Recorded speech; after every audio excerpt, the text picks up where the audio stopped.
आप सोचेंगे देश को तो पराधीन मान लिया कि छुप करके आए थे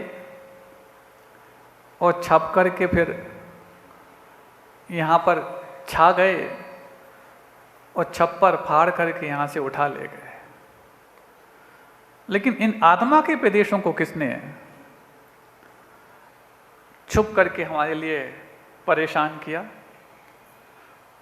नहीं, इन आत्मा के प्रदेश पहले किससे गुलाम हुए हैं, पहले इसको जानने की भी आवश्यकता है। फिर ये पहचानने में देर नहीं लगेगी कि कौन से काम हमने छपा करके किए थे और कौन से काम हमने छुपा करके किए थे। पहली सी बात, यदि किसी भी एक नवजात से पूछी जाए, नवजात का मतलब वो नहीं जो गोद का बच्चा होता है, नवजात का मतलब हम उसको मानते हैं जिसका बोध अभी अभी धर्म में जन्म लिया है। उससे पूछो अथवा किसी विशेष जिज्ञासु से पूछो अथवा ज्ञानी से पूछो, वो यही कहेगा कि कर्मों ने गुलाम बना के रखा। लेकिन कर्मों ने गुलाम बना के रखा तो कर्मों को गुलाम बनाने की परमिशन दी किसने? और यदि परमिशन हमने दी है तो क्या अपने को दुखी बनाने की परमिशन हमने इतनी आसानी से दी है क्या? नहीं। खुद को दुखी बनाने की, खुद को कष्ट देने की, खुद को पीड़ा देने की जो तासीर जिसके पास है उसके लिए हमने तालीम भी नहीं दी होगी और उसकी जल्दी से तामील भी नहीं की होगी। तालीम में और तामील में अंतर समझते हैं? तालीम तो बहुत ली जा रही है, लेकिन तामील करने की जब बात आए तो फिर बहुत अपने आप को एक सामर्थ्यवान बनाने की आवश्यकता होती है, तब जाके उस तालीम को हम तामील दे पाते हैं। हमें लगता है इतने तो उर्दू के शब्दों को आगरा वाले समझते होंगे, क्योंकि मुगल का बहुत कुछ उन्होंने दंश झेला है। तो हमें खुद को कष्ट देने की और खुद को पीड़ा देने की, जिनके पास सामर्थ्य पैदा करने की मंशा जाहिर की, क्या हमने यूं ही दे दी होगी किसी को परमिशन कि नहीं तुम आकर के हमारे घर में हमें कष्ट देने के लिए आमंत्रण स्वीकार करो? नहीं। क्योंकि वो व्यक्ति जो ये जानता है कि हम ये करेंगे तो कष्ट पाएंगे, कभी उसने खुल्लम खुल्ला उसको परमिशन नहीं दी होगी। उसने शुरुआत की होगी कुछ ऐसे कार्यों को जिसका आकर्षण तो उसको लुभाता होगा, लेकिन उसका दंश हमें दुख के रूप में प्राप्त होगा, ये परिणाम भी उसको दुखाता होगा। तब जाकर के वो कष्ट मैंने ही तैयार किया है कि दुनिया मुझसे कहने ना लग जाए, तो उसकी शुरुआत मैंने छुप करके उस आकर्षण को पूरा करने के रूप में की होगी। उन कष्टों को झेलने लायक उन कर्मों को बांधने के लिए कभी खुल्लम खुल्ला हमने कर्मों को बांधने की शुरुआत नहीं दी होगी। शुरुआत तो उस आकर्षण से आकर्षित होकर के छुप करके उन कर्मों को करने की शुरुआत की होगी। और जब छुप करके किया हुआ छप करके सामने आया तो छप्पड़ फाड़ के भी कोई बचाने आए तो बचा नहीं पाया। बस गलती यहीं से हो जाती है। और वो जो गलती होती है, उस गलती का मंजर बोलते ना, तवारीखों के वो मंजर भी हमने देखे हैं जब लम्हों ने खता की और सदियों ने सजा पाई। यहाँ तो सिर्फ लम्हों की खता, सदियों के पाकर के हम मुक्त हो गए होंगे। जब लम्हों की कथा अनंत काल तक हमें भोगने को मिले तो फिर हमें लगता है उस अनंत का वर्णन करने के लिए सदियां भी छोटी पड़ जाती हैं और पीढ़ियां भी छोटी पड़ जाती हैं। आखिरकार हुआ क्यों? कहाँ जाके हमने अनदेखी कर दी? छुप करके किया हुआ कोई कार्य हमारे लिए इतना कष्टकारी होगा, ये हमने पहले नहीं पहचाना होगा। हम तो यही समझते कि दुनिया के सामने जो काम हम गलत कर दें वो ज़्यादा त्रास देने वाले होते हैं, और जो छुप करके कर लें तो वो छुप करके चुपचाप निकल जाते होंगे हमें कष्ट दे करके, ऐसा मान करके हम छुप करके वो बड़े बड़े काम कर डालते हैं। क्या ऐसी धारणा यहाँ पर बैठे हुए प्रत्येक व्यक्ति की नहीं है क्या? क्योंकि जो अपराध या जो 5 पाप सबके सामने करते हो उस वक्त तुम्हें इतनी पीड़ा होती है करते वक्त भी कि शायद जब उसका परिणाम सामने आएगा तो आप तुरंत यहाँ पर अंदाज लगा लेते हो कि हमने किया था तो पक्की बात है आना ही था उदय में वो तो। लेकिन जब छुप करके करते हैं उस समय उसके परिणाम के बारे में इतने हम बेखबर रहते हैं, इतने बेरुखी रहते हैं कि शायद वो हमें मिलेगा, ये हमारे छुप करके किए हुए कर्मों का फल है ऐसा ना मान करके सामने वाले ने छुप करके निमित्त बन करके हमें पीड़ित करने का प्रयास किया है, उस पर हम आरोप करना प्रारंभ कर देते हैं और भूल जाते हैं जब हम अपने हर किए हुए के जिम्मेवारी खुद नहीं लेते तो विश्वास से रहित भी हम अपने आप को बना लेते हैं। दुनिया का सबसे बड़ा विश्वास पात्र व्यक्ति वही है जो अपने किए हुए हर किसी कार्य की जिम्मेवारी खुद लेना जानता हो, अच्छे कार्यों की भी तो गलत कार्यों की भी तो मिश्रित कार्यों की भी। मतलब मिश्रित का मतलब जो सही और गलत दोनों लगते हैं, ऐसे इन तीनों प्रकार के कार्यों की तुम यदि खुद जिम्मेवारी लेना सीख जाओ तुम्हें विश्वास पात्र बनने के लिए शपथ पत्र लिखने की आवश्यकता बनेगी नहीं। और हमें लगता है ये जिन शासन और ये जैन कुल और जैनाचार को पालन करने वाले जैन लोग पूर्वजों के समय विश्वास पात्र इसीलिए थे कि अपने हर अच्छे और बुरे की जिम्मेवारी लेना खुद जानते थे। तब तो जाकर के अदालतों में भी इनके लिए कोई शपथ लेने की आवश्यकता नहीं पड़ती थी, कोई सौगंध की आवश्यकता नहीं पड़ती थी, कोई कसम खाने की आवश्यकता नहीं पड़ती थी। अरे जिन्होंने प्राणी मात्र को मुझे रक्षा के भाव से ही संपर्क में आना है ये शपथ बचपन से ही ले डाली हो, फिर उसको ये कहाँ कहने की आवश्यकता कि नहीं मैं जो भी बोलूँगा सच बोलूँगा, सच के सिवा। ये तो एक औपचारिकता है। अरे ग्रंथ पर हाथ रख करके फिर सच बोलने की बात आए तो जब ग्रंथ पर हाथ मात रखने से सच बोलना संभव हो सकता है तो जिस ग्रंथ को पूरा मात दे दिया हो क्या वहां पर सच से हम विश्वास कर सकते हैं? जिसने ग्रंथ को मात ना दिया हो वही सिर्फ सच से बेदखुई कर सकता है, और जिसने मात दे दिया हो अब हाथ रखने की क्या आवश्यकता? उस पर ऊपर हाथ नहीं, उसको तो नीचे से हाथ लगा करके माथ पर रख लेते हैं तो माथ से लेकर के नख तक हम पूरे के पूरे अपने आप को पवित्र वर्गणाओं से भरा हुआ पा लेते हैं। और इन ग्रंथों की जब बात आई, इन ग्रंथों में जो लिखा है वो सच है, ये कैसे प्रामाणिकता पाई? क्योंकि लिखा तो कुछ भी जा सकता है और आज तो आर्टिफिशियल इंटेलिजेंसी का जमाना है। आर्टिफिशियल इंटेलिजेंसी में तो तुम जो बोलते हो वो लिखना नहीं, तो तुम सोच रहे हो वो लिखा हुआ तुम्हारे सामने आ सकता है। इतना तक एडवांस आज आर्टिफिशियल इंटेलिजेंसी ने अपने आप को कर लिया है। लोग अब मनः पर्याय ज्ञान और अवधि ज्ञान के बारे में भी कुछ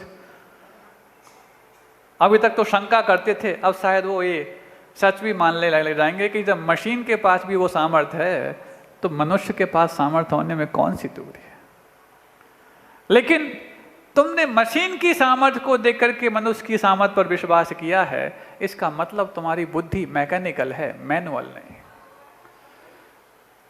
तुमने मशीन पर एक जड़ पर विश्वास करके चेतना की शक्ति पर विश्वास किया है, तब तो तुम्हारी बुद्धि भी जड़ है, चेतन नहीं। ये मानने के लिए मजबूर तभी तुम होगे जब जड़ के माध्यम से चेतन की शक्ति का एहसास करोगे।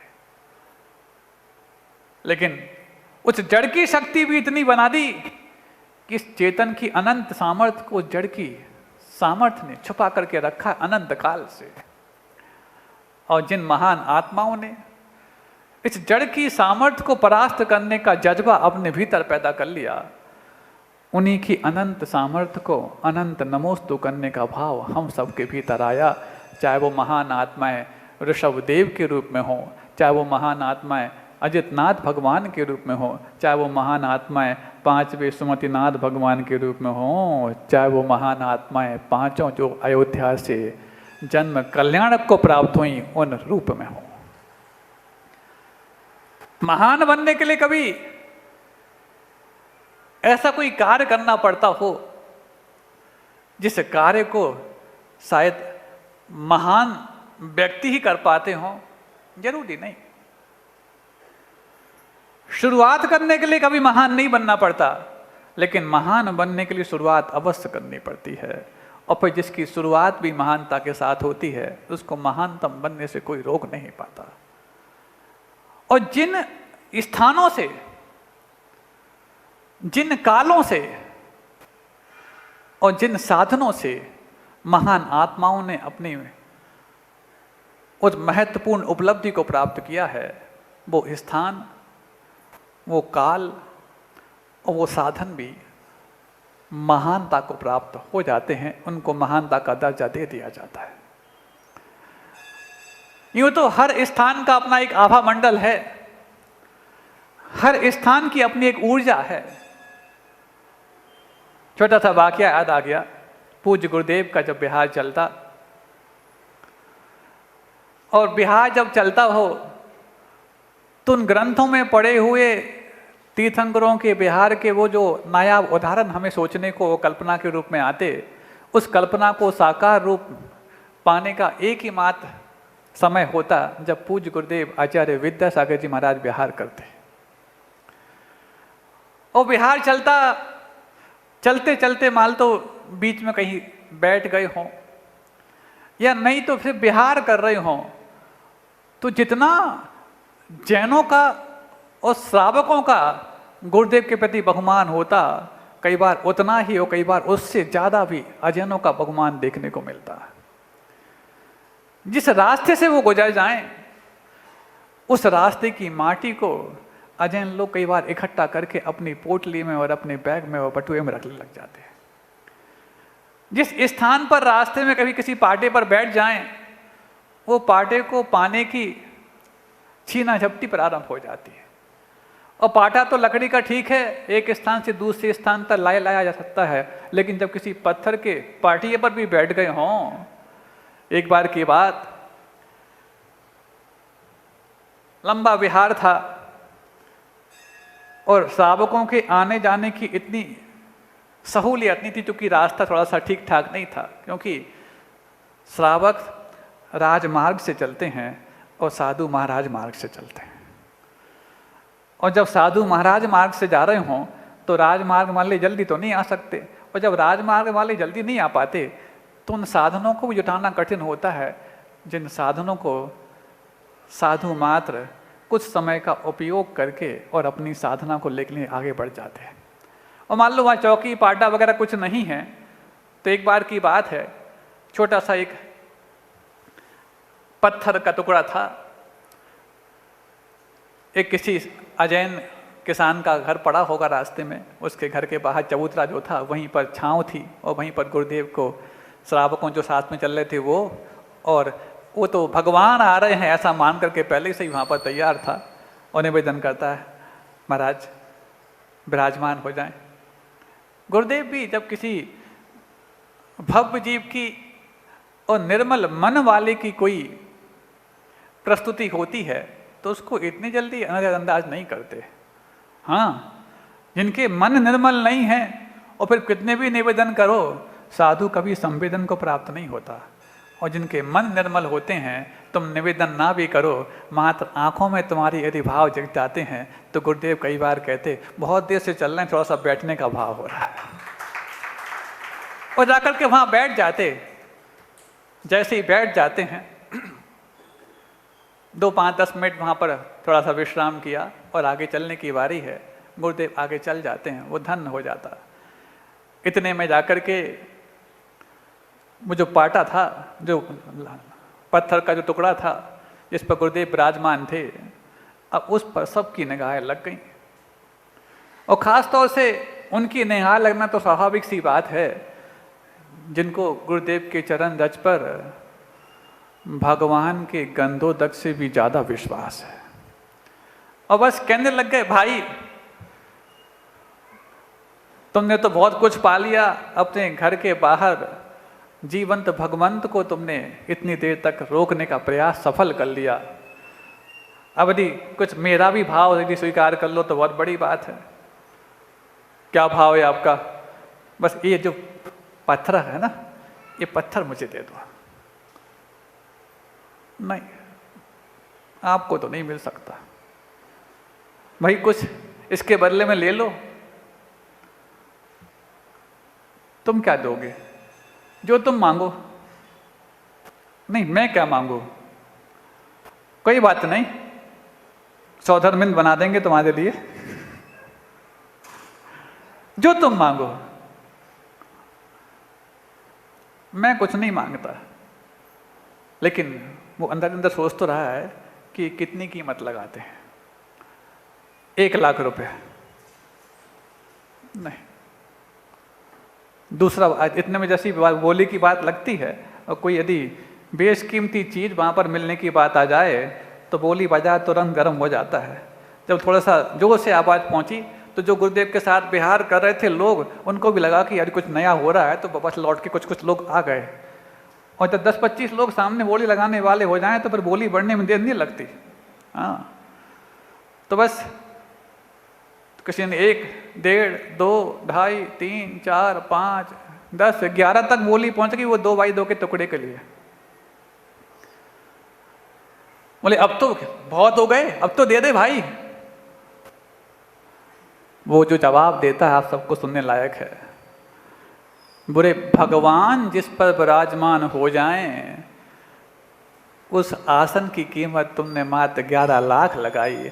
अरे तुम पूरा का पूरा सारे जैन लोग मिलकर के भी पूरी पूंजी मेरे पास रख देते तो भी इस निषिदिका स्थान को, इस भगवान के आसन को मैं दे नहीं सकता था। तो जीवंत भगवान जिस 2x2 के पाथर पर बैठ गए, उसकी कीमत 11 लाख भी उस अजनबी किसान को मंजूर नहीं हुई।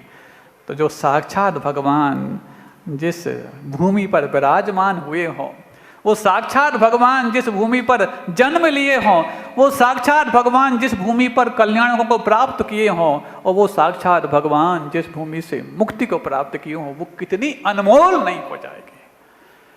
जब अजैनों के लिए भी जीवंत भगवान की पदरज जहां पर लग गई हो, उसकी कीमत इससे बढ़ के हो सकती है, तो साक्षात भगवान, और 1-2 नहीं, अनंत काल से अनंत भगवान जहां से कल्याणों को प्राप्त होते रहे हैं, वो कल्याणक भूमि की अपने आप में कितनी बड़ी ऊर्जा नहीं होगी। सर्वश्रेष्ठता ही उस चीज को शाश्वत बनाने के लिए कारण बनती है। अहिंसा परमो धर्म की